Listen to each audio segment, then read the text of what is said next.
Assalamualaikum warahmatullahi wabarakatuh.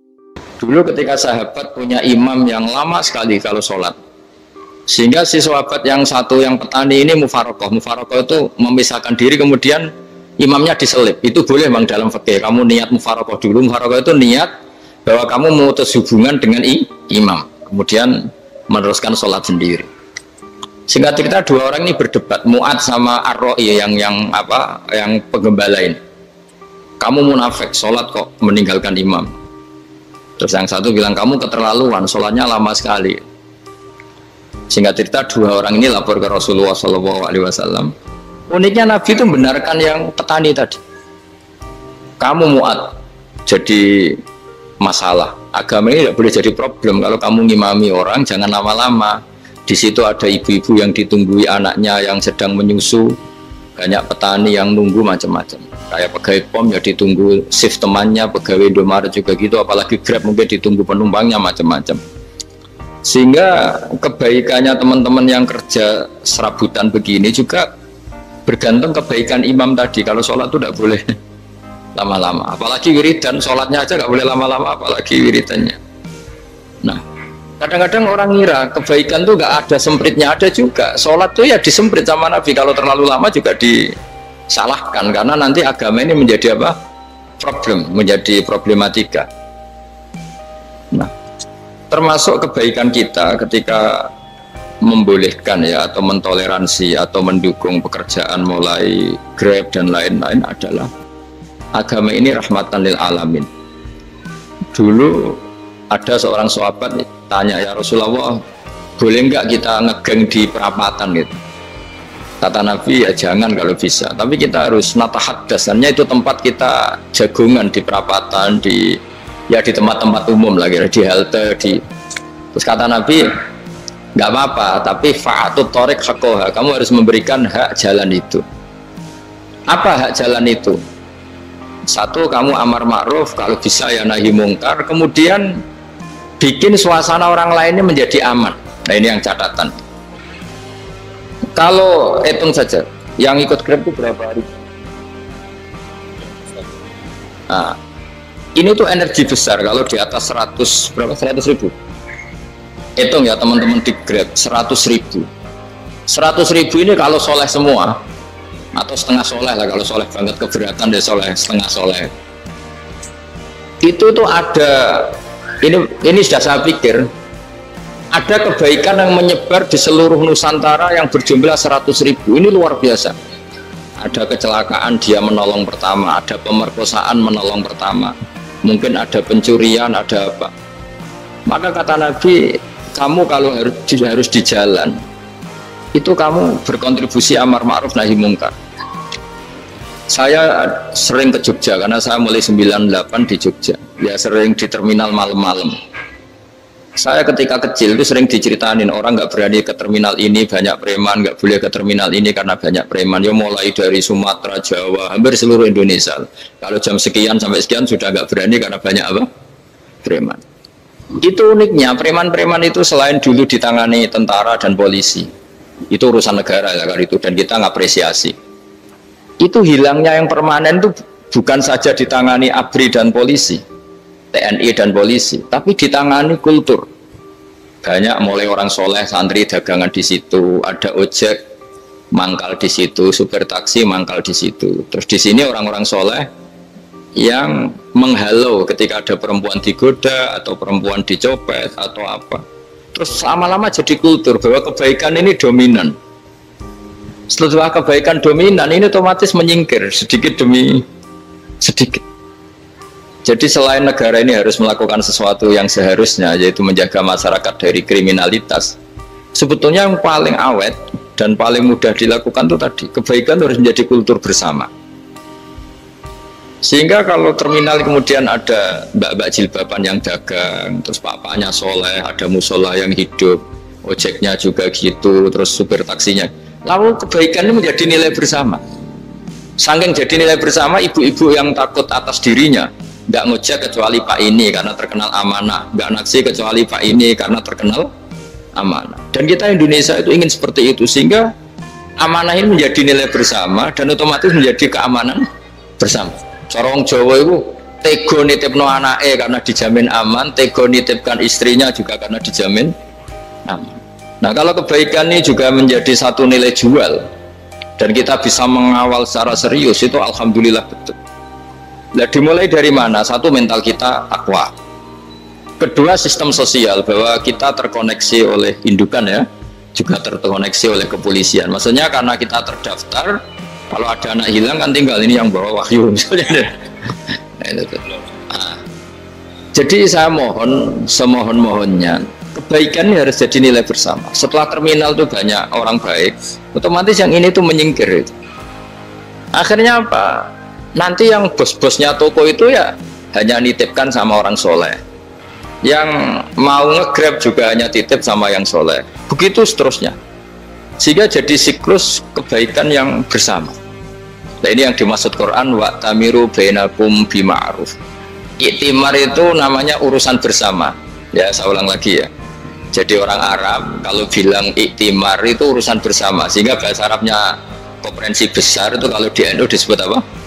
Muktamar. Muktamar itu menjadikan urusan publik dirembuk, itu namanya apa? Muktamar. Nah di antara kebaikan yang diinginkan Islam itu wa tamiru bainakum bima'ruf. Urusan kebaikan ini menjadi urusan apa? Bersama. Ya saya contoh itu kecil saya itu mesti dikandani sama orang-orang tua, jangan di terminal ini sampai jam ini, jangan di perapatan ini ketika sudah jam begini. Tapi barokahnya orang soleh bertebaran di mana-mana itu. Yang tukang grab ya di mana-mana, yang penjaga toko ya banyak yang soleh, yang ngojek, yang macam.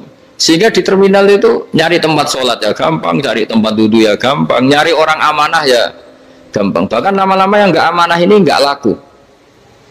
Dan ini yang kita inginkan. Dan ketika nggak laku, akhirnya dia kalau ingin laku harus amanah, atau ingin laku harus tobat. Nah agama ini urusan bersama, sehingga Allah mengistilahkan wa tamiru bainakum bima'ruf. Jadikan kebaikan ini urusan bersama. Sehingga karena ini urusan bersama, ketika kita jadi kiai juga harus, kalau misalnya tadi ada Gojek kok makmum, atau Grab kok makmum, atau supir bis kok makmum, kiai harus cepat sholatnya, jangan baca surat Baqarah, nanti diomel-omelin apa penumpangnya. Begitu juga ibu-ibu menyempatkan jamaah, waktunya ada lama di rumah sudah ditunggu anaknya yang masih menyusu. Makanya Nabi ngendikan idza amma ahadukum as-sholata falyukhaffif. Kalau kamu jadi imam, sholatnya harus relatif cepat. Fa inna fihim ad-dhaif badal hajat. Di antara makmum itu yang banyak punya urusan. Selain ada yang lemah, ada yang punya banyak urusan.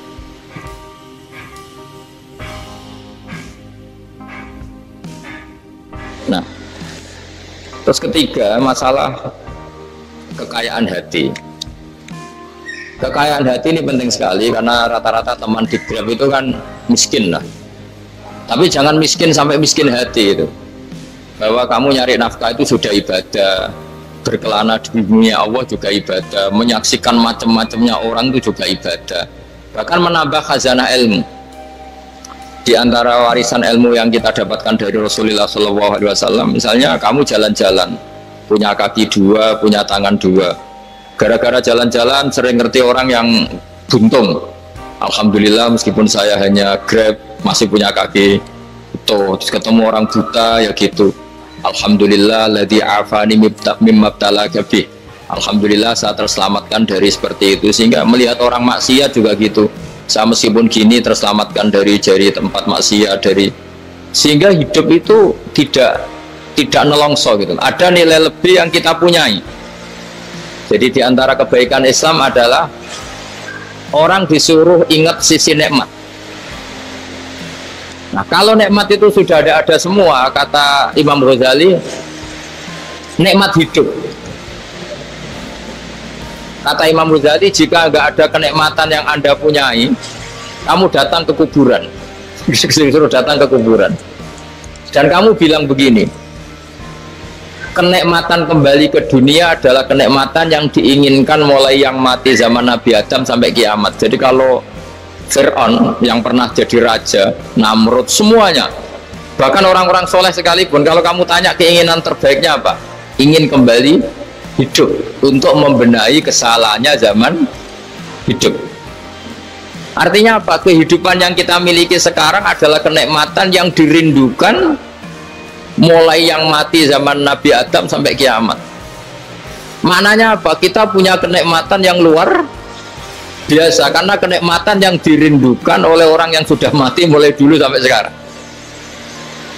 Apapun masalah hidup Anda ini punya kenikmatan yang nggak tertandingi, yaitu namanya hidup. Barokahnya hidup itu kita bisa tobat. Setidaknya ingin tobat. Kalau nggak bisa tobat, ingin tobat. Makanya di Indonesia itu banyak nyuwun sewu, banyak maling yang anaknya itu soleh. Karena kalau ngandani anaknya tetap gini, wes le bapak tok sing lakoni kowe ojo. Bapak tok yang alami ini kamu jangan. Banyak di Indonesia orang nggak bisa baca Quran, anaknya hafid. Karena setiap bodoh itu tidak diwariskan. Wes le bapak tok sing bodoh kowe ojo. Bodoh. Mungkin teman-teman di Grab juga gitu, bapak tocong sing nasi pengen deh kowe ojo. Jadi kebaikan begini itu akan terus menerus diwariskan. Sehingga banyak orang tidak tamat SD anaknya dosen, nggak tamat SMP anaknya dekan. Karena setiap dari kita itu cita-cita kebaikannya menurun ke anak cucunya, keburukannya berhenti di dia. Cara wong Jawa itu bapak tok sing lakoni. Nah, di sini saya jelaskan tentang kekayaan rohani. Jadi saya mohon ketika Anda jalan-jalan ngantar penumpang itu harus sering muji Allah Subhanahu wa taala.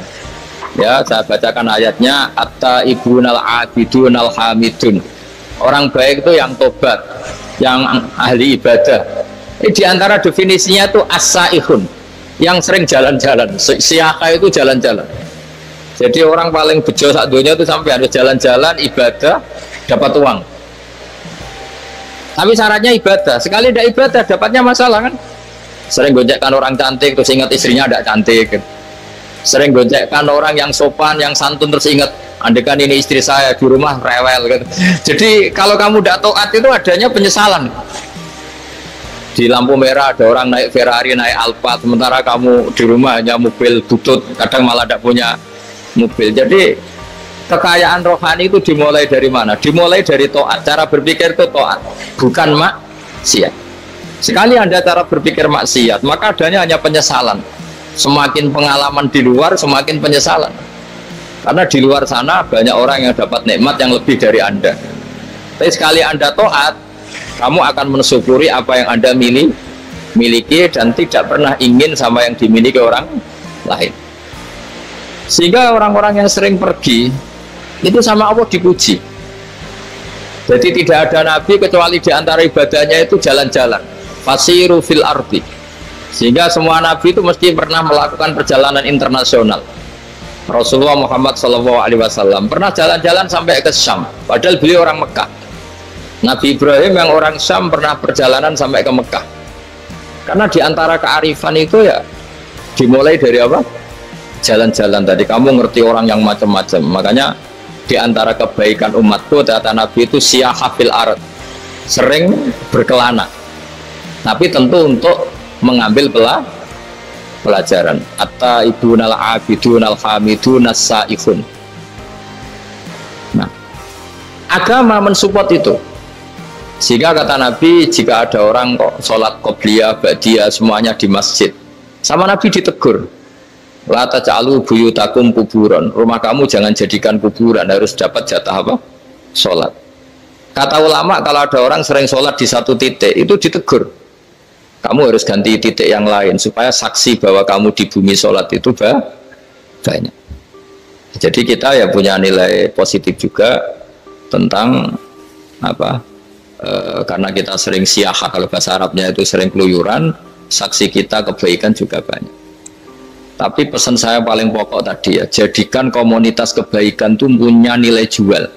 Syukur-syukur fid dunya hasanah wa fil akhirati hasanah. Ya kita bersyukurlah di Indonesia itu. Saya masih ingat kecil saya itu ya sekitar saya umur 15-14 tahun. Setiap mau pergi itu pesannya orang-orang yang sering pergi itu jangan masuk terminal jam ini di perapatan ini, karena yang namanya preman itu dulu dominan. Sekarang sampai jam 2 ada orang pakai jilbab, kadang ya orang pakai peci, yang nggak pakai peci pun ke musola terus. Yes, pokoknya kebaikan itu jadi komunitas dan jadi nilai jual. Bahkan tadi misalnya ibu-ibu yang pergi malam itu kan mesti ada orang-orang yang jadi langganannya karena terkenal apa? Amanah. Yang dititipi anak juga pilih orang yang terkenal apa? Amanah. Nah, nilai amanah ini harus kita jaga terus supaya kamu ya bisa bekerja, orang lain juga nyaman karena amanah tadi, Allah juga senang karena amanah itu perintahnya Allah Subhanahu wa Ta'ala. Dan Indonesia harus menuju ke sana. Pemimpin juga harus gitu. Pemimpin bawaannya amanah, bawaannya apa, yang memilih dia juga senang karena nggak malu lah. Tapi kalau kita milih ternyata kita pilih tahu-tahu ditangkap KPK kan ya malu gitu. Dulu kita kampanye mati-matian ternyata dia ditangkap KPK. Tapi kalau dia amanah kan ya senang. Sama kalau tukang Grab ketangkap satu karena penodaan atau karena pengkhianatan, yang malu juga semua karena kadang-kadang nanti digeneralisir seakan-akan semuanya seperti itu. Tapi dengan reputasi panjang nggak pernah terjadi apa-apa dalam Grab kan otomatis lainnya juga terangkat. Nah, ini yang dimaksud wa'tamiru bainakum bima'ruf. Jadikan kebaikan itu urusan bersama.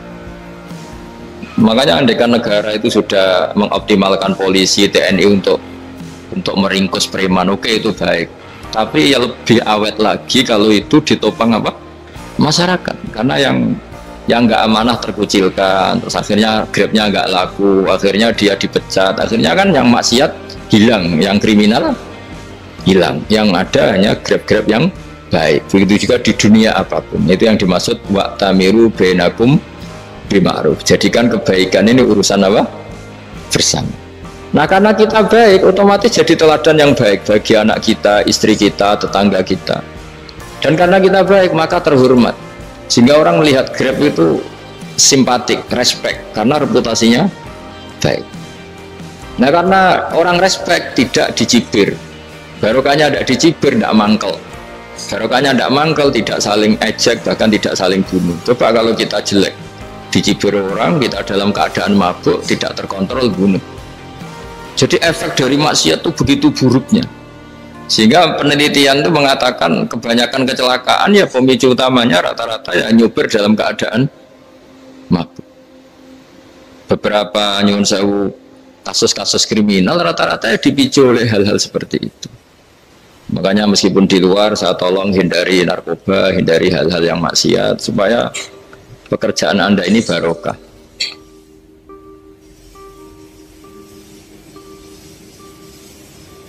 Kemudian yang terakhir saya beri ijazah tentang Al-Fatihah ya, karena ini surat yang populer. Kalau saya ijazahi Quran 30 juz pasti sampean nggak hafal. Atau ijazah surat Baqarah, kalau mau Baqarah mau. Ijazahi surat Baqarah mau 2 juz setengah. Mau Mas Asep? Yang Fatihah aja yang gampang ya. Nah, ya kulhu Fatihah ini paket ringan ini. Tapi pahalanya apa? Besar. Ini beda ya, artinya selama ini mungkin Anda baca tapi monoton ya. Tapi ini saya bacakan teks aslinya tentang istilahnya itu mazaya itu kelebihannya Fatihah. Saya baca Arabnya dulu, nanti ini terakhir ya, ijazah tadi kan saran-saran umum tentang sosial ya, pokoknya jadikan kebaikan itu punya nilai sosial yang baik lah. Jadi nanti orang yang nggak amanah nggak laku ya, calon bupati, gubernur, presiden yang nggak amanah juga nggak laku. Begitu juga kiai yang tidak amanah juga nggak laku, suami yang nggak amanah juga nggak laku, istri yang nggak amanah juga. Sehingga kebaikan ini jadi nilai sosial yang dalam tanda kutip sudah keniscayaan. Yang diinginkan Allah itu seperti itu, bukan kebaikan yang dipaksakan karena kekuatan negara. Maksudnya kalau bisa kebaikan itu tidak usah dipaksakan. Memang sudah satu kebutuhan. Tak cerita-cerita di negara maju itu, bahkan apapun jatuh itu nggak ada yang ngambil apa itu. Makanya gambarannya Mekah Medina kan gitu kan. Barang jatuh nggak ada yang berani apa ngambil, itu saking sudah jadi sistem. Sehingga banyak negara di Eropa itu yang sampai nggak punya tentara, nggak punya polisi karena kebaikan sudah. Nah kita kan masih capek, polisinya aja capek, apalagi masyarakatnya, karena ya kebaikan itu belum jadi nilai apa? Bersama. Nah, kita selain ditopang negara, ada polisi, ada tentara, itu kita usahakan kebaikan itu jadi nilai apa? Bersama. Tadi wa'tamiru bainakum bima'ruf. Dan kita punya reputasi yang bagus dalam bab ini. Saya masih ingat kecil saya itu yang jilbaban hanya keluarga kiai. Sekarang rata-rata masyarakat itu jilbaban. Dulu yang sekolah SMP, SMA itu jilbaban kadang dulu malah dilarang ya, harus sama seperti itu seragamnya. Sekarang sudah boleh. Dan nyaman, lama-lama yang dapat simpatik ya yang pakai pakaian model tertutup seperti itu. Lama-lama gamane cara wong golek mantu ya golek yang seperti itu daripada yang blodor. Lama-lama jadi nilai bersama. Ya ingin saya seperti itulah. Di terminal juga sama. Orang mau makan cari warung yang kelihatan ada ayat kursinya, pakai jilbab atau paling enggak dia nggak mungkin lah nyuguhkan yang tiren atau yang haram. Akan ada garansi sosial. Ada apa? Ada garansi apa? Sosial. Dengan penampilan yang soleh itu kan masa iya nyuguhkan oplosan babi gitu misalnya itu. Jadi nilai sosial itu harus ya tadi harus benar-benar jadi nilai sehingga negara biar gak capek-capek. Polisi juga gak capek kan karena tugasnya corong Jawa mau ngawat-ngawati tok tapi tidak perlu tegang karena kebaikan bisa jadi nilai apa? Bersama. Ingat-ingat ya ayatnya tadi wa'tamiru bainakum bima'ruf. Jadi kebaikan harus jadi nilai bersama. Iktimar itu menjadi urusan bersama. Makanya kalau kita rapat besar disebut apa? Muktamar. Muktamar itu urusan bersama. Ya tadi imamnya sholat juga menopang Gojek karena nggak lama-lama nopang Grab, nopang Kernet, nopang penjaga Indomaret, penjaga bensin, pom bensin. Lah dia hanya punya waktu 5 menit terus imamnya baca Baqarah kan. Iya imamnya mursyid, mungkin dia tambah lama tambah dapat aplaus dari muhibbinnya, tapi makmumnya dia tambah lama tambah dapat penghormatan dari pecintanya, tapi kitanya wah khusyuk wali kan dia dapat status naik lah, kita yang sudah tidak ikut jadi wali diganggu apa pekerjaannya. Kalau ada imam seperti itu sampai mufarokoh saja, niat ya Allah sampai sini saja saya makmum orang itu, silakan orang itu punya urusan sendiri dengan jenengan ya sudah atau salib saja apa ya, itu boleh. Kalau dalam fikih namanya apa? Mufarokoh. Mufarokoh itu niat, tapi kamu jangan langsung selonong mufarokoh, niat dulu pamit sama Allah bahwa sekarang mau mufarokoh. Ya tapi ya jadi sholat yang aneh kan, imamnya masih rukuk kamu terus sujud terus apa-apa selesai ya. Mungkin dalam pandangan itu orang lain ini maksudnya makmum gimana ini kok begini, tapi sudahlah Allah maha tahu. Insya Allah dimaklumi. Ya saya baca tentang Fatihah ya, karena sampean pasti sering baca Fatihah supaya apa sekaligus jadi jimat lah gitu. Jadi kalau kamu sering di jalan-jalan yang mungkin sepi atau mungkin kan tidak semua teman Grab itu nasibnya bagus yang di Semarang Jogja, mungkin yang di Kalimantan di Papua kan ada yang 10 kilo gak ketemu rumah ya kan ya, lihat di TV-TV itu kan kasihan kan, sudah 10 kilo gak ketemu rumah, penumpangnya kewekar preman tuh kan, ini makan orang enggak kan udah kan ujiannya dua. Kalau penumpangnya cantik itu ya kecoba syahwat, kalau preman takut. Jadi orang itu selalu ujian ya. Sing sedengan itu kan jarang orang itu. Jadi kalau penumpangnya perempuan cantik ujiannya itu syahwat, kalau preman ujiannya ketakutan. Kalau orang yang lemah bau uang ujiannya kamu ingin garong. Jadi hidup itu memang semuanya ujian. Liyabluwakum ayyukum ahsanu amala. Makanya saya sering ditanya oleh teman-teman, Gus, nah ujiannya kenal wong wedok elek piye? Sama, kenal wong ayu ujiannya syahwat, kenal wong elek ujiannya ngenyek, itu sama-sama dosa. Syahwat ya dosa, ngenyek juga dosa. Elek keriting untuk metu ya dosa, ngomong gitu. Kadang-kadang orang berpikir enak kancanan wong elek gak dosa. Kata siapa kancanan wong elek itu ya dosa, karena bawaannya ngenyek. Ngenyek itu menyepelekan itu. Makanya saya itu ya nggak mau berteman sampean. Nanti kan bawaannya ngenyek atau seneng ya tidak tahu. Ya sudah ada takdir saja, kalau ketemu ya tak ulang ngaji gitu. Tapi ini ngaji terakhir, setelah ini ngaji biasa aja, tidak usah resmi gini. Ngaji kok resmi aneh. Pokoknya nanti suatu saat kalau pandemi sudah berlalu saya akan ngaji Rebona, ini ngaji. Ini ngaji yang kurang bagus karena ngatur kiai kurang berkah ini. Nanti tapi ya lumayan lah masih mau ngaji. Ngaji kok tanggal ini jam ini.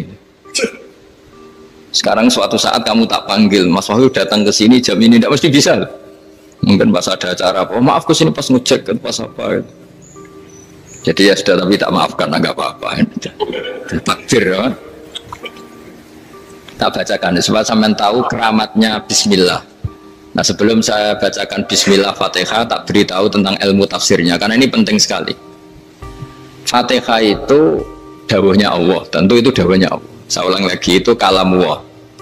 Tapi yang sudah diberikan kesampaian ke kita semua, sehingga seakan-akan itu menjadi dawuhnya kita ke Allah.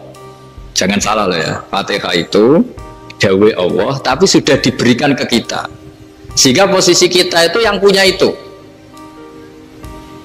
Nah kenapa ini perlu dijelaskan? Karena nanti ada kalimat iyyaka na'budu wa iyyaka nasta'in. Kalau itu masih kalam Allah, berarti Allah ngomong ke kamu, ngendikan ke kamu, kepadamu aku menyembah. Masa Allah menyembah kamu? Nah sehingga ilmu tafsir itu menyelesaikan itu dulu ya. Saya ulang lagi ya, sebelum sampean sering baca Fatihah, aku yakin ya sering baca. Tapi barokahnya tidak paham itu tidak pernah janggal. Enggak paham itu ya penting supaya tidak iskal, tidak janggal. Sebetulnya di kalimat itu ada yang janggal. Kalau Fatihah itu kalimatnya Allah atau kalam Allah, bagaimana dengan kata-kata iyyaka na'budu? Masa Allah ngendikan ke kita, kepadamu kami menyembah? Masa Allah menyembah kita? Maka penyelesaiannya secara ilmu tafsir gimana? Semua ulama mengatakan, bukan satu dua, semuanya mengatakan di Fatihah itu semuanya diberi kawalan kalimat. Saya ulang lagi ya, di Fatihah itu semuanya diberi awalan kalimat qulu, katakan wahai hambaku begini ya, katakan wahai hambaku begini. Nah begini ini pelajaran dari Allah yang sudah diberikan ke kita. Terus kita mengatakan bismillahirrahmanirrahim, alhamdulillahirabbil, termasuk kita mengatakan iyyaka na'budu wa iyyaka nasta'in. Jangan bayangkan Allah ngendikan ke kita. Kalau Allah ngendikan kita berarti gini, hei wahyu ihdinas siratal mustaqim, tunjukkan saya jalan yang benar. Nah nanti kamu terus, ya Allah Anda aja minta tolong saya minta tolong siapa kan, jadi panjang kan. Ya saya ulang lagi ya, jadi itu di ulumul Quran diterangkan gimana sebelum baca Fatihah ya. Fatihah itu kalamullah, ngendikannya Allah, tapi yang sudah diajarkan ke kita dan sudah milik kita, sehingga kalimat itu menjadi milik kita. Tapi ya kalamullah, tetap kalamullah, tapi sudah menjadi milik kita. Udah paham ya? Ya pinter nah. Ya, karena kalau tanpa penjelasan seperti ini, Anda akan iskal. Bagaimana Allah, iskal itu janggal. Bagaimana Allah mengatakan iya karena butuh? Kan jadi aneh ya? Ya, jadi tak jelaskan secara ilmiah ya. Jadi kata ulama-ulama tafsir, ayat-ayat Quran seperti ini sebetulnya dimulai dari qulu apa? Meskipun nggak dilafadzkan. Itu kan sama dengan qul huwallahu ahad Muhammad, katakan kalau Tuhan itu satu. Ya namanya Quran itu kan kalam Allah, membina nabinya, membina umatnya. Makanya dikatakan atau enggak, di sini tersembunyi kata qulu, katakan. Ya, jadi ya ibarat apa itu? Kamu ngajari anak kamu lah, le panggil jenengan bapak kulo. Itu maksudnya anak itu, kalimat itu kalimat kamu, tapi kamu ajarkan ke anak kamu. Terus anak kamu bilang, Pak jenengan bapak kulo. Nah ketika kamu mengatakan jenengan, bukan kamu mengatakan jenengan anakku, berarti anakmu itu bapakmu, kan lucu kan? Anak kamu ajari jenengan bapak kulo, kamu engkau bapak saya.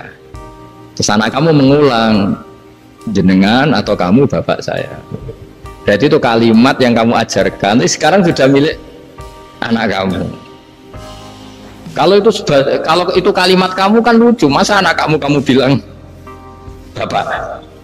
Nah itu seperti itu. Jadi ulama memberi solusi atau jawaban iyyaka na'budu wa iya, itu sebelumnya ada kata-kata qulu, katakan wahai hambaku, hubungan kamu dengan saya adalah katakan iyyaka na'budu wa iyyaka nasta'in. Terus hubungan kamu dengan saya katakan juga dalam doamu ihdinas siratal mustaqim. Jelas ya, jadi itu kalam Allah yang sudah milik kita karena diajarkan Allah untuk kita.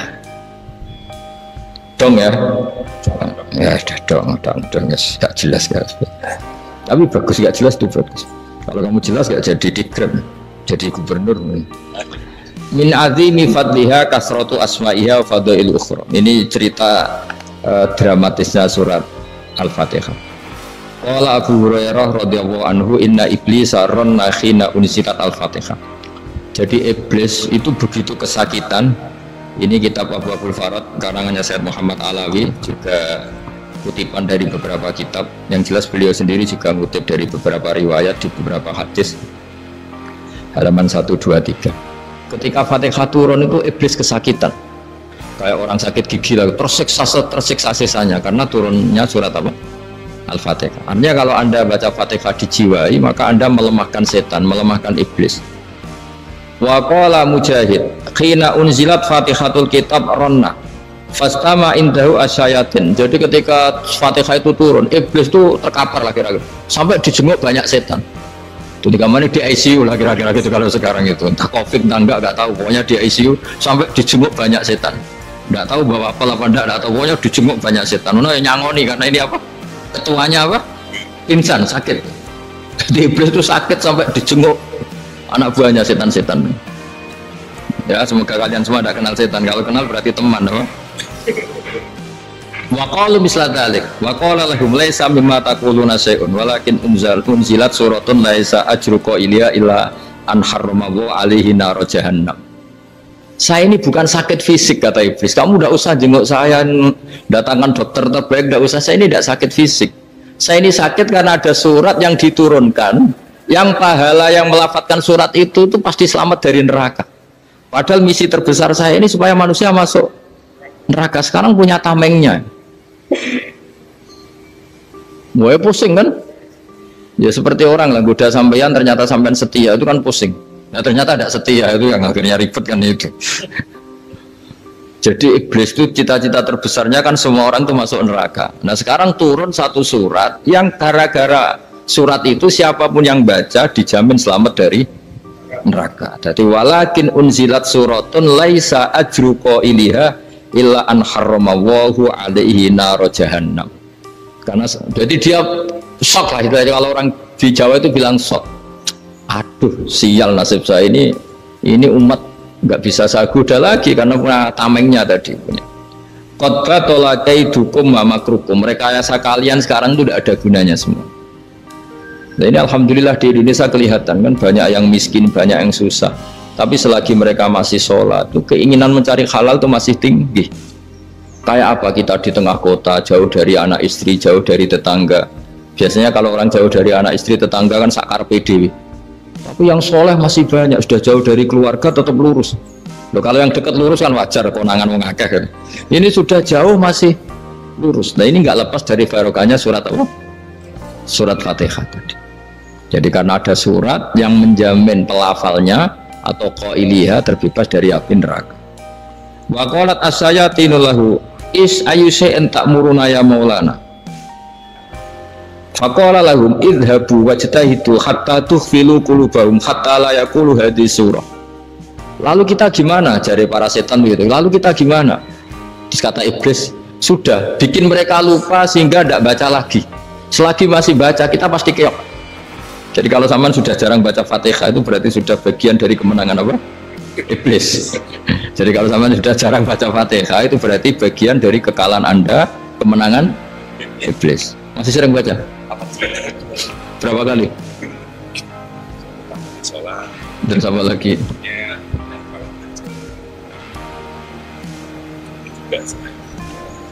Kok 5 kali Pak itu? Berarti pas salat fardu itu. Enggak 5 kali itu mendingan itu 17. Kamu itu ngitungnya jangan 5 ini. 5 waktu itu berarti lumayan kan? 17 ya? Ya. 17 ya? Ya. 17. Tapi kalau makmum tuh sering separuh kan, apalagi makmum tarawih. Ya kan? Makmum tarawih itu bacanya Fatihah ada yang sempurna enggak ya? Ya enggak lah. Baru alhamdulillah rabbil alamin mampu kok ikut rukuk ini gitu. Makmum kan yang tarawih lah. Kalau tarawih jarang sempurna ya. Fatihahnya itu. Kan imam sudah rukuk. Kamu bacanya Fatihah sampai mana tuh? Dari setengah ya. Ya paling pas tarawih aja kan nggak sempurna ya. Apalagi kalau imamnya sing kilat tuh, waduh malah. Nah, ketika Fatihah itu sebegitu keramatnya, sebegitu topnya, itu setan rapat, singkat cerita itu yang tadi dipimpin oleh iblis yang sedang terkapar apa? Terus tali obatnya nggak ada, cuma dia shock karena ada surat yang turun yang melafatkan itu pasti selamat dari apa? Neraka. Nah ini gimana saran Anda? Terus sarannya adalah bikin orang-orang itu lupa, tidak baca Fatihah. Nah ini rapatnya iblis. Idzabu wajtahidu hatta tufilu qulubahum hatta la yaqulu hadhihi surah. Kala yuksiru qira'ataha wa la yakunu lahum ajrun wa thawabun bal yakunu lahum adzabun wa iqabun.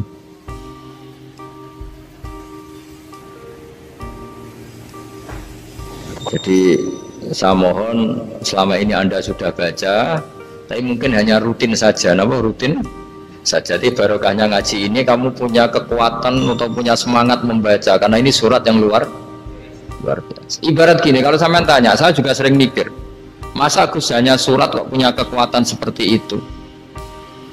Di dunia ini kata Allah, mulai Nabi Adam sampai kiamat, nggak ada yang bisa menandingi kekuatan kalimah. Kalimah itu kata-kata, nggak ada yang bisa menandingi kata-kata. Misalnya Anda ngegrab, berangkat istri cuek, berangkat cuek, itu beda dengan ketika meskipun satu kalimat, terus Pak muga-muga dilindungi pangeran, mungkin jenengan selamat, itu menjadi teduh dan semangatnya luar biasa karena kayak mendapat support. Jadi kira-kira kalimat itu hubungannya kita dengan Allah. Fatihah itu seperti itu. Kamu melafalkan satu kata-kata yang dibenarkan langit bumi, dibenarkan aras, dibenarkan malaikat, dibenarkan semua penghuni di dunia ini. Sehingga itu efeknya luar biasa. Itu seperti gini ya, kamu cerai sama istri, terus nikah lagi katut babon. 10 tahun anak kamu dididik, ibunya benci kamu. Dan memang Anda layak dibenci. Dididik. Dan sampai nggak pernah manggil kamu Pak. Suatu saat kamu tentu rindu kan ingin dipanggil bapak oleh anak kamu. Suatu saat anak ini manggil kamu Pak E. Itu senengnya bukan main, hanya sebuah kata-kata. Makanya kadang-kadang orang itu tanya sama kiai, ijazah lafadz ini gunanya apa sih? Itu ijazah-ijazah itu untaian kata-kata, yang kata-kata ini dibenarkan langit dan bumi dan aras dan para malaikat, sehingga efeknya itu luar. Nah ibarat seperti itulah, kamu melafadzkan Fatihah itu melafadzkan kata-kata yang dibenarkan Allah dan Rasul dan semua malaikat, semua penghuni langit, maka ini efeknya pasti luar. Nah di sini lah orang-orang dulu itu tahu keramatnya itu, sehingga ketika melawan Belanda, melawan Jepang dulu itu kalimat-kalimat itu menjadi mantra yang luar biasa. Doa lah, doa yang luar biasa. Tapi di era modern karena orang sudah tidak ngerti itu, dianggap itu mantra, jimat, khurafat, bid'ah, waduh ribet menemal. Sebetulnya tidak seperti itu. Memang kata-kata ini kekuatannya luar biasa. Sama kesakitan hati kamu juga karena itu. Ngojek wangilan, Pak dibujus kok kue gagah tok kiri, wah itu seling terus mesti. Padahal kalimat itu kan tidak melukai secara fisik, tapi apa kerjanya sesuk sarasa-rasa. Karena terus dengan pengadilan seperti itu kan, ngapain kerja demi perempuan yang seperti ini? Lagi-lagi kata-kata ini luar. Nah bayangkan kalau kata-kata itu adalah kalimat yang diajarkan Allah lewat Rasulnya, lewat malaikat Jibril. Kayak apa kekuatannya itu? Nah kira-kira Fatihah itu gitu. Kalimat yang baik, kalimatan thayyibah diajarkan oleh Allah dan Rasul. Kayak apa kira-kira kekuatannya? Pasti luar biasa. Wong support yang dikatakan istri kita, anak kita aja luar biasa, apalagi ini support yang diajarkan Allah dan Rasul. Ya makanya saya mohon kalau baca Fatihah, baca kalimat-kalimat thayyibah ketika sholat itu dijiwai. Ya misalnya Rabbana lakal hamdu mil'us samawati wa mil'ul ardi wa mil'u ma syi'ta min syai'im. Engkau zat yang layak dipuji, dan pujian ini memenuhi langit dan bumi. Karena kita tahu nggak ada sejengkal di alam raya ini kecuali di situ ada rahmat Allah. Misalnya kamu bisa lewat sampai rumah saya, kamu mungkin anggap biasa saja. Coba kalau ngalami likuifaksi, tahu-tahu bumi ini ambles, bisa ngelewati yang likuifaksi itu luar. Tanyakan orang pernah ngalami likuifaksi di Sulawesi, itu melihat bumi bisa diinjak gak ambles itu, wah luar Sampean nggak ngalami itu sehingga lewat bumi ya biasa aja. Coba kalau ngalami seperti tidur, ya biasa aja. Coba kalau ada gempa, bahwa bumi tenang ini sudah nikmat yang luar biasa. Masa kamu ngakui nikmat nunggu digituin? Iya kan? Nah, makanya baca Fatihah dijiwai lah, bahwa ini kalimat yang luar biasa. Nah, saya teruskan ya. Warwa Muslimun fi sahihihi an Ibnu Abbas radhiyallahu anhuma annahu qala bainama Jibril alaihi salam qaidun dan Nabi itsami anaqidan min fawqih farafa ra'sahu faqala hadza babun minas sama futihal yawma lam yuftaqatu ilal yaum fanazala minhu malakun faqala hadza malakun nazala ilal ardi wa lam yanzil qattu ilal yauma fasallim faqal abshir binuraini qad utitahuma lam yuktahuma nabiyyun qablak Fatihatul kitab wa khawatimu suratil Baqarah. Jadi suatu saat Jibril ini jagongan kira-kira gitu sama Rasulullah. Tahu-tahu langit tuh gemuruh. Langit gemuruh kata Jibril, terus semuanya ngangkat kepala ke langit. Ini pintu langit baru ini dibuka, yang sebelumnya tidak pernah dibuka seperti ini. Turunlah malaikat, yang malaikat ini pun malaikat spesial, yang nggak malaikat murahan lah kira-kira gitu, yang nggak pernah turun ke bumi kecuali juga saat itu, dengan penyambutan yang luar biasa, dengan semuanya tidak pernah terjadi, hanya karena bahas surat Fatihah. Jadi ini surat yang luar biasa, pengawalannya lewat malaikat yang spesial, nggak pernah turun di bumi kecuali saat itu, penyambutannya juga nggak pernah seperti itu, baru seperti itu. Jadi semuanya itu spesial. Nah, kenapa ini spesial? Karena di situ ada isi puja-puji kepada Allah Subhanahu wa Ta'ala. Ada ikrar kita, alhamdulillah rabbil alamin ar-rahmanir rahim. Ikrar ini penting. Kalau contoh paling gampang gitulah, kamu punya istri selama ini cerewet, terus suatu saat ngomong, Pak, tak angen-angen rawono wong lanang kayak sampeyan. Itu langsung tidak ada lelaki sebaik engkau. Itu sama senengnya, masya Allah, karena ada ikrar dari seorang istri ke kamu. Nah, bayangkan kalau ikrar kita sebagai hamba diakui oleh Allah Subhanahu, maka ikrar ini akan dicatat sebagai kebaikan kita yang kita panen nanti di akhirat, karena ada ikrar. Kita ikrar bahwa alhamdulillah rabbil alamin, kita ikrar ar-rahmanir rahim, kita ikrar maliki yaumiddin, kita ikrar iyyaka na'budu wa iyyaka nasta'in. Sampean misalnya jadi orang Indonesia, ketemu orang Indonesia yang makmur di Jerman, terus lupa Indonesia. Kamu orang Indonesia, enggak, saya enggak orang Indonesia. Mangkel gak kira-kira? Mangkel. Karena salah ikrar kan gitu. Ya, jadi saya mohon jangan anggap kalimat itu hal yang biasa, tapi luar biasa. Nggih, ngoten mawon. Assalamualaikum warahmatullahi wabarakatuh.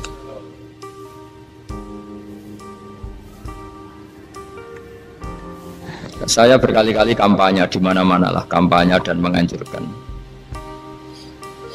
Di antara catatan dalam Suhufi Ibrahim wa Musa kan ada kan di Quran itu yang dinamakan lampiran-lampiran wasiatnya Nabi Ibrahim dan Nabi Musa. Itu di antara catatannya begini, orang yang punya akal itu adalah orang yang bisa menikmati sesuatu yang baik. Misalnya gini, contoh gampang gini, kamu punya anak pertama atau punya anak yang masih kecil, itu gendong tuh senangnya bukan main, melihat anak sehat tuh senangnya bukan main. Mungkin saat itu banyak orang yang sedang maksiat dengan perempuan nakal atau dengan teman-teman nakalnya, yang nganggap seperti itu tidak nikmat. Tapi andekan ini ditimbang ya ditimbang, yang maksiat betulan misalnya paling ukuran bahagianya itu 70%. Tapi yang ini, yang nimang anak baru lahir atau masih kecil, corong Jawa ngeloni anak, bisa saja bahagianya itu sampai 100%. Artinya selama ini kesalahan kita adalah nganggap maksiat itu pasti menyenangkan dan taat itu tidak menyenangkan. Makanya saya berkali-kali fatwa, untuk melawan kenikmatan maksiat, orang harus terbiasa menikmati taat, menikmati kebaikan. Jangan kira kita nimang istri nikmat, nimang anak nikmat, ketemu teman yang lama tidak ketemu juga nikmat. Artinya kita akan melewati berjam-jam untuk jagungan sama teman, sama anak, sama istri. Dan itu harus kamu nikmati supaya mengganti tidak berkebutuhan nikmat yang lewat jalur maksiat. Jadi saya mohon sarana-sarana yang menyenangkan itu, yang taat itu kita maksimalkan. Makanya bapak saya tuh sering pesen, kowe nak ngaji sing guyon, sing seneng.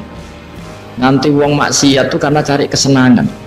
Coba kalau kesenangan itu sudah didapatkan saat taat, maka tidak butuh lagi kesenangan yang berbentuk maksiat. Makanya orang-orang wali dulu kalau sudah sholat itu nggak bisa berhenti karena merasa nikmat. Makanya Nabi pernah ngendikan wa qurratu aini fi sholat, nyaman saya itu kalau sedang sholat. Itu tadi.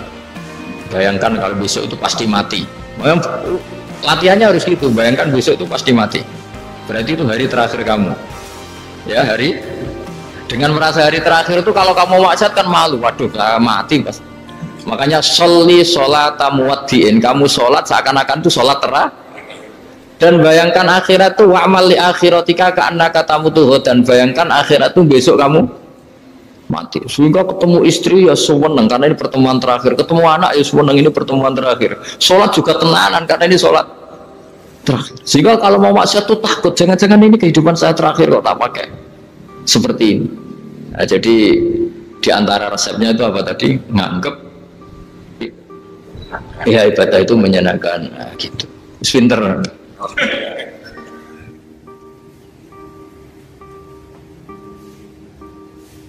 Oke, satu pertanyaan lagi, Mas.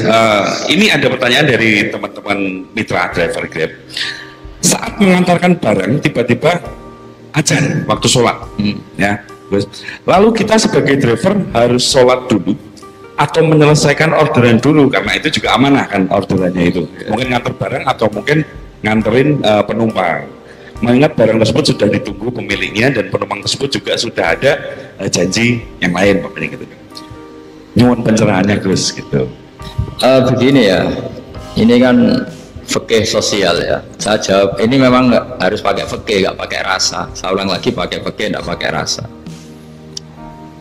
Waktu sholat itu kan banyak ya, diantaranya maghrib dan isya, duhur dan asar, terus subuh sendiri. Ya, ben zaman belajar fikih, orang belajar tasawuf ya. Nah, kalau subuh itu tidak ada toleransinya kalau waktunya sudah tinggal 10 menit karena tidak ada jamak. Ya, tidak ada apa? Jamak. Sehingga misalnya kalau kamu ngojek waktu tinggal 10 menit ya harus sholat. Tapi kalau sekedar dengar azan ya, ini penanyanya kayaknya itu teman kamu, jadi fikihnya kayak kamu, nggak jelas. Azan itu kan bukan akhir waktu sholat. Azan itu bukan akhir waktu sholat, tapi awal sholat. Itu udah harus supir Grab, udah harus supir Gojek. Meskipun kamu makan ada azan ya teruskan saja, kan udah akhir waktu sholat. Anda menerima tamu, gendong anak, atau sedang nyupir, atau sedang bercengkrama sama teman. Kalau ada azan ya nggak apa-apa, misalnya diteruskan. Kan bukan akhir waktu sholat. Yang benar-benar ditinggalkan itu kalau waktu sholat misalnya tinggal 7 menit. Atau tinggal 8 menit. Waktu yang mau tidak mau kamu harus tasarrufkan, kamu peruntukkan injury time gitu. Nah, injury time. Nah, gitu aja kok nggak tahu ya. Nah, lalu misalnya kalau pertanyaan tadi mestinya kelasnya itu kelas afdoliyah. Utamanya gimana? Kalau wajibnya belum ada karena kan waktunya masih panjang. Jadi pertanyaannya bukan wajibnya tapi sebaiknya, karena ini semuanya belum mendesak kan. Andai kan kamu teruskan nganter barang kan tidak ada jaminan waktunya habis. Padahal kalau kamu memaksa sholat, mungkin citra kamu sebagai supir Grab tidak baik karena dianggap mengabaikan konsumen. Nah, terus kedua menyangkut jarak. Oke, seperti itu. Nah, sekarang kalau pertanyaannya dibalik, makanya yang dibalik ini agak ribet. Waktu sholat tinggal 8 menit. Ada konsumen yang minta diantarkan saat itu dan acaranya ke mall happy-happy, maka fatwa kita sebagai ahli fikih ya tantang saja, saya mau sholat dulu, kalau nggak sabar ya silakan cari yang lain kalau acaranya ke mall. Tapi kalau acaranya kelahiran atau transfusi darah atau mau nganterin darah ke pasien yang sudah koma, maka kita langsung, karena ibadah sosial itu didahulukan mengalahkan ibadah yang haknya Allah, karena Allah itu zat yang tidak butuh ibadah kalian. Tapi kalau pasien ini kalau nggak kenang kesampaian darahnya mati misalnya, jadi kemana Allah lebih apian lah gitu. Makanya masyhur kalau dalam fikih hak Allah sama hak Adam ini dimenangkan hak adami, tapi bukan karena Allah kita kalahkan. Allah tidak butuh itu semua. Jadi dikalahkan tapi bukan karena kalah, justru karena ada butuh. Ya ibarat gini lah, Allah itu saking baiknya. Baiknya Allah kan pasti di atas orang tua kita, itu pasti ulang lagi. Baiknya Allah pasti di atas orang tua kita. Orang tua kita saja baik, apalagi Allah. Misalnya orang tua kamu butuh uang 5.000. Adik kamu butuh uang 5.000. Adik kamu yang kecil atau ya. Kira-kira orang tua kamu tuh nyuruh dikasihkan beliau apa ke adik kamu? Kira-kira saja. Ke adik kamu. Nah Allah itu saking baiknya. Hal yang terkait Allah, misalnya tadi sholat tepat waktu sama ibadah sosial itu disuruh ibadah sosial. Karena ini kalau nggak kesampaian transfusi darahnya atau apalah, atau kamu dokter yang harus mengurus operasi, waktunya tinggal 5 menit, kamu harus ngoperasi pasien dulu. Karena Allah bisa menerima sholat kamu. Nah, tak terangkan lagi ini fikih terus. Lalu sholat yang apa? Kalau sholat itu antara maghrib dan isya, dan nanti yang terlambat itu maghrib, kita ngikuti ulama yang mengatakan jika ada darurat maka maghrib dan isya boleh dijamak meskipun tidak atas nama perdi.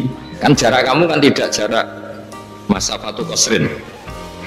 Artinya apa? Misalnya saya dokter harus operasi, waktu saya tinggal 8 menit mau maghrib, ternyata harus ada operasi. Kalau saya nggak nangani mati, saya harus operasi. Dan nanti waktu saya maghrib habis itu tidak harus dikatakan qadha atau yang mengeluarkan maghrib dari waktunya. Bisa saja menurut ulama dianggap boleh dijamak takhir dengan isya karena kondisinya masih waktu jam'in. Begitu juga zuhur dengan asar. Tapi kalau waktunya itu asar tinggal 8 menit kemudian harus ada operasi, ya kita operasi. Waktu asar kita mundur sampai maghrib, namanya qadha yang dimaafkan Allah. Ya namanya tetap qadha karena asar nggak bisa dijamak dengan maghrib.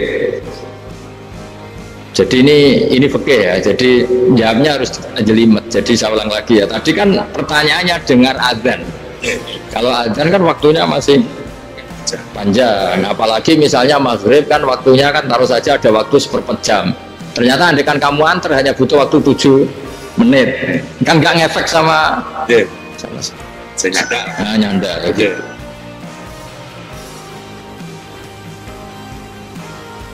Kalau ada driver dapat orderan food nganterin makanan tapi makanannya non halal, itu pakai pripun. Nah makanya itu tadi kamu tahu betul kalau itu non halal. Kalau itu sudah tahu pasti non halal, iya daging Tyrannosaurus nonton mungkin. Ya makanya tadi itu memang PR kita di semua profesi. Saya ulang lagi, itu PR kita di semua profesi. Jadi ya itu makanya pentingnya istighfar tuh di situ tuh sudah kita sebagai ulama menghalalkan tidak mungkin, mengharamkan kamu juga demo, ini pekerjaan bis gitu. Tapi yang jelas itu tidak bisa dihindari. Ya sama lah seperti orang di bis itu. Kadang-kadang kan didoain semoga semua penumpang hasil ke tempat masing-masing, dan kalau ada copet berarti kan doain copet juga hasil tujuannya. Jadi di semua profesi itu resikonya. Makanya tadi saya bicara tentang fikih. Kaidah umumnya menolong maksiat ya bagian dari maksiat, menolong taat itu bagian dari taat. Mau tidak mau harus ada hukumnya. Setidaknya barokahnya tahu hukum. Kalau kita salah belum istighfar gitu, sudah salah nggak merasa salah itu. Jadi barokahnya tahu hukum itu paling enggak kan kita ya istighfar lah. Kan ya tadi seperti paket misalnya, kan ada saja orang paket yang jelas-jelas barangnya itu haram, tapi atas nama profesionalitas kan mungkin tetap dikirimkan, tapi barokahnya ngerti hukum dia istighfar. Nah tapi karena kalau kita menyarankan sudah ada usah pekerjaan yang lain banyak nanti kan rai-rai potongan tawakal tinggal dan ngono kan ya repot deh. Nah kalau kita kiai guys gak apa-apa, terus pangeran suge. Menurut sama saya ternuntut ke saya karena fatwa jenengan saya sekarang miskin, ini gimana pertanggung jawabannya? Ya ribet kan. Tapi saya ulang lagi, itu seninya ngelola kehidupan semuanya seperti itu. Jadi makanya kita nggak pernah berhenti berdoa Rabbana dzalamna anfusana, karena dalam sisi semua hidup kita pasti ada unsur nggak benernya gitu. Ya saya ulang lagi, pokoknya kaidah umumnya itu menolong taat itu ya ikut bagian dari taat, menolong maksiat ya bagian dari maksiat. Tapi ya tadi ya kita harus istighfar kan. Cuma tadi yang jelas-jelas maksiat dan kita tidak tajassus. Saya ulang lagi, tidak tajassus itu neliti wong nanti jelimet. Misalnya ada perempuan mau ngojek ke sini ya jangan terus aja, jangan tanya detail. Itu apanya mbak? Hubungannya dengan kamu apanya? Wah ribet kalau jadi kepo. Sallallahu ala sayyidina Muhammadin walhamdulillahi rabbil alamin.